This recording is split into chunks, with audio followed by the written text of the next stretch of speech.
नमस्कार। Professional actors के जीवन पर कुछ बातचीत करते हुए आज जो विषय मैंने चुना है वो है इनसिक्योरिटी। जी हाँ, देखा जाए तो हर व्यक्ति इनसिक्योर है। सिक्योर होने की कोशिश करना ये एक मनुष्य जाति का प्रयास रहा है, लेकिन ध्यान से देखा जाए तो प्रकृति ने सब कुछ इनसिक्योर ही रखा है। कोई ये बात दावे से कह नहीं सकता कि कब उसे कामयाबी मिलेगी। कोई ये नहीं जानता कि नाकामयाबी कब उसके द्वार पर चली आए। कौन कितने वर्ष जिएगा, कब वो बीमार हो जाएगा, कब उसकी मृत्यु हो जाएगी, कब उसके रिश्ते नाते दूर हो जाएंगे, ये सब कोई कुछ कह नहीं सकता है। तो कुल मिला के जीवन बुनियादी रूप से इनसिक्योर है। अब over the period of centuries human civilisation ने ये कोशिश की है कि किसी तरह से अपने आप को सिक्योर करने की कोशिश तो करें। इसीलिए ये secure jobs, government jobs, fixed income, फिर ये पेंशन का सिस्टम ये आया और इस तरह से कुछ लोग सिक्योरिटी के दायरे में या एक कंफर्ट लाइफ जीने के दायरे में आ गए। तभी वो शादी ब्याह कर पाते हैं, बच्चे रेज करते हैं, उनकी परवरिश करते हैं, एजुकेशन दे पाते हैं। तो इस तरह का एक सोसाइटी तो बना है। अब जितने भी फ्रीलांस प्रोफेशंस हैं वो हाईली इनसिक्योर है। ये बात हर उस प्रोफेशनल एक्टर को समझनी होगी कि उसने जब ये चुना कि अब उसे प्रोफेशनल बनना है तो उसने इनसिक्योरिटी के साथ अपना रिश्ता पक्का कर लिया। अब अपनी जर्नी में वो कैसे इनसिक्योरिटी से डील करे, इस पर कुछ बातें शेयर करता हूँ। तो सबसे पहली बात यह है कि जैसे ही एक कलाकार ने तय किया कि अब वो प्रोफेशनल बनेगा तो उसे ये तय करना चाहिए कि उसने अपना जीवन दे दिया है। किसको दिया है? कला को दिया है, आर्ट को दिया है। अब ये जीवन उसका अपना जीवन रहा नहीं। यहां पे उसे ये समझना चाहिए कि वो एक तपस्वी बन गया, तापस बन गया। ठीक वैसे ही जैसे एक सन्यासी व्रत लेता है ईश्वर को पाने का, एक संकल्प लेता है। मैं उन सन्यासियों की बात नहीं कर रहा हूं जिन्होंने सन्यास के नाम पर बिजनेस करना शुरू किया, वो कैटेगरी अलग है। हालांकि एक्टर्स के वर्ल्ड में भी ऐसी अब कैटेगरी बन गई है और बहुत लोग सिर्फ नेम एंड फेम और वेल्थ के लिए इस प्रोफेशन को अपनाने की कोशिश करते हैं। मेरी नज़र में ये ठीक नहीं है। ये सच्चा आर्टिस्ट बनने की कोशिश के विपरीत एक प्रयास है। तो आपको एक व्रत लेना है। व्रत यह है कि मैंने अपना जीवन इस कला को दिया है और अब इसी से मैं अपनी रोजी रोटी कमाऊंगा और इसके लिए मुझे जो करना पड़ेगा वो मैं करूंगा। आप चाहें तो आर्मी के एक सोल्जर के साथ इसकी तुलना कर सकते हैं। थिएटर वर्ल्ड में भी जब एक्टर्स एंटर करते हैं तो उनसे ये कहा जाता है कि आप रंगमंच के सिपाही हैं, तो आप कला के सिपाही हैं। लेकिन यहां पर जो कोशिश बहुत लोगों की वजह से ऐसा हुआ है कि एक्टर बन के आप बड़ा पैसा कमा सकते हैं, बड़े धनी बन सकते हैं और शोहरत पा सकते हैं, इस लालच में भी बहुत लोग आ जाते हैं और उनका दृष्टिकोण कुछ और होता है। तो फिर वो अपने जीवन में लगातार अपने आर्टिस्टिक वर्क के साथ एडजस्टमेंट या कॉम्प्रोमाइज़ करते रहते हैं। उनके भीतर का कलाकार तो बहुत पहले ही मर चुका होता है, लेकिन उनके अंदर का जो बिजनेसमैन है वो उनसे काम करवाता रहता है। मैं बहुत हार्डकोर प्योर आर्टिस्ट लोगों के लिए कुछ कह रहा हूँ, ऐसे प्रोफेशनल एक्टर्स जिन्होंने अपने आप को इस कला के लिए समर्पित किया है और वो बग़ैर कॉम्प्रोमाइज़ के काम कर रहे हैं। मैं उनके लिए ही कुछ आदर्श की बातें और कुछ गाइडलाइंस देने की कोशिश कर रहा हूँ। तो सबसे पहला काम, तो जब आप कोई असाइनमेंट करें तो उसके बाद कुछ समय के लिए ब्रेक लें। फौरन दूसरे काम को न पकड़ें और खाली वक्त का सदुपयोग करें। ये बात मैं पहले भी कह चुका हूं कि खाली वक्त का सदुपयोग बहुत अच्छे तरीके से हो सकता है, क्योंकि जो प्रोफेशनल एक्टर बनता है उसका मन थोड़ा सा विकसित हो जाता है। वो खुले मन का व्यक्ति बनता है और उसके अंदर ग्रहण करने की शक्ति बढ़ जाती है। तो अपनी फील्ड में अगर हम फिल्म की बात करें या थिएटर की बात करें, इसमें जितने दूसरे एरियाज़ को वो अच्छे से आत्मसात करने की कोशिश करे वो उसके लिए अच्छा। इसके अलावा वो खाली वक्त में दूसरे सब्जेक्ट्स का अध्ययन करे जिससे उसे बहुत फ़ायदा होगा, खासकर इतिहास, राजनीति, उसके अलावा दर्शन, धर्म, इस तरह के सब्जेक्ट्स में, मनोविज्ञान, इन सब में वो रुचि लेगा। और ऑफ कोर्स साहित्य, इन सब्जेक्ट्स में वो रुचि लेगा तो उसका जो मेंटल वर्ल्ड है वो खुलता चला जाएगा। आप लिटरेचर से बहुत कुछ सीख सकते हैं, आप साइकोलॉजी से बहुत कुछ सीख सकते हैं, और सबसे बड़ी बात आप धर्म से, धर्म साधना से, योग साधना से, अध्यात्म से भी बहुत कुछ सीखते रह सकते हैं। यहाँ पर एक बात शेयर करना चाहूँगा कि हालांकि प्रकृति ने हम सबको इनसिक्योर रखा है, लेकिन कलाकार के ऊपर दैवी कृपा तो होती है। वैसे कृपा तो हर व्यक्ति पर है, लेकिन कलाकार के ऊपर गंधर्व शक्ति की कृपा होने से वो गंधर्व शक्ति से बहुत एनर्जी और बहुत गाइडेंस ले सकता है, अगर वो अपना हृदय साफ रखे तो।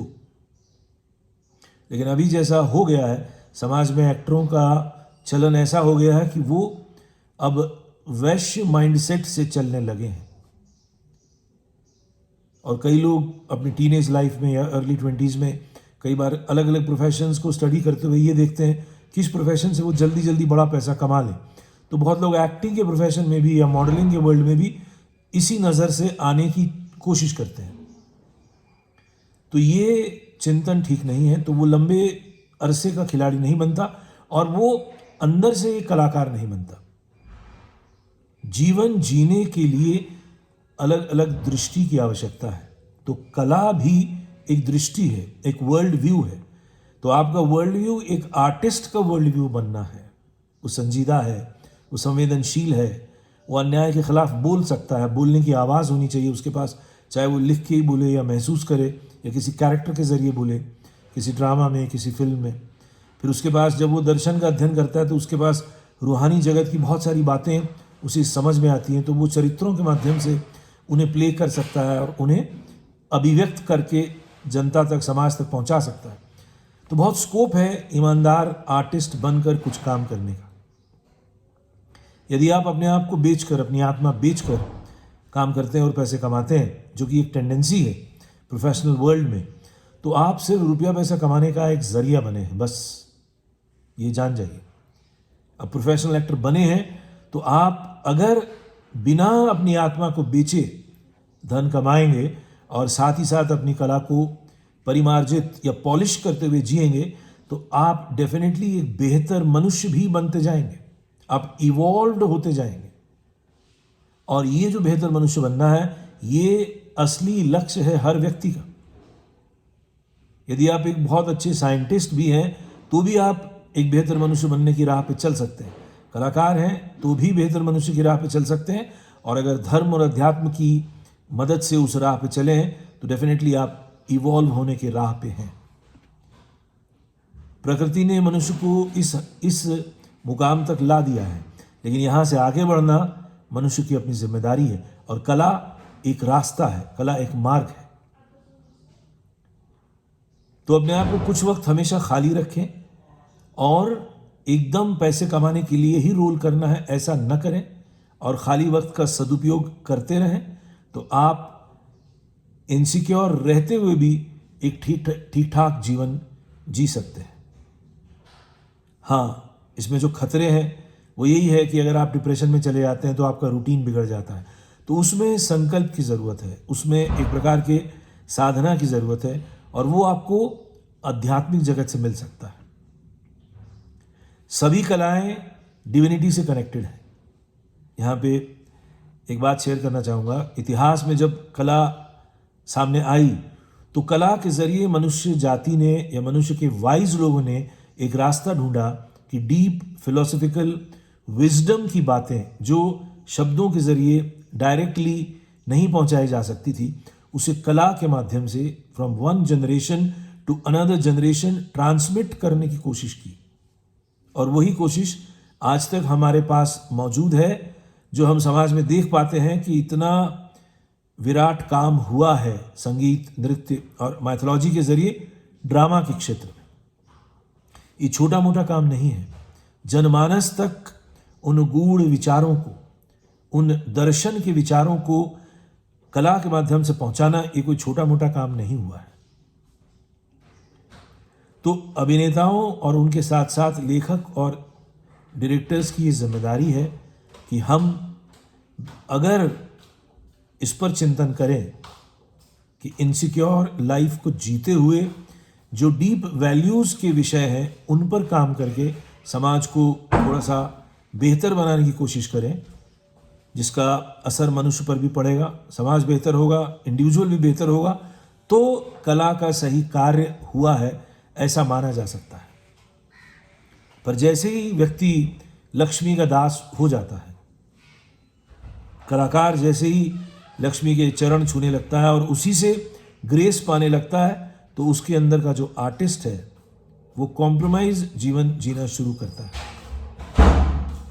इसीलिए आज हम देख रहे हैं इस दौर में हमारे पास कला की बड़ी महान कृतियां नहीं हैं। जो महान कृतियां थी वो बहुत पहले थी, समाज ने बहुत पहले बना दी, लेकिन अभी भी मौका है।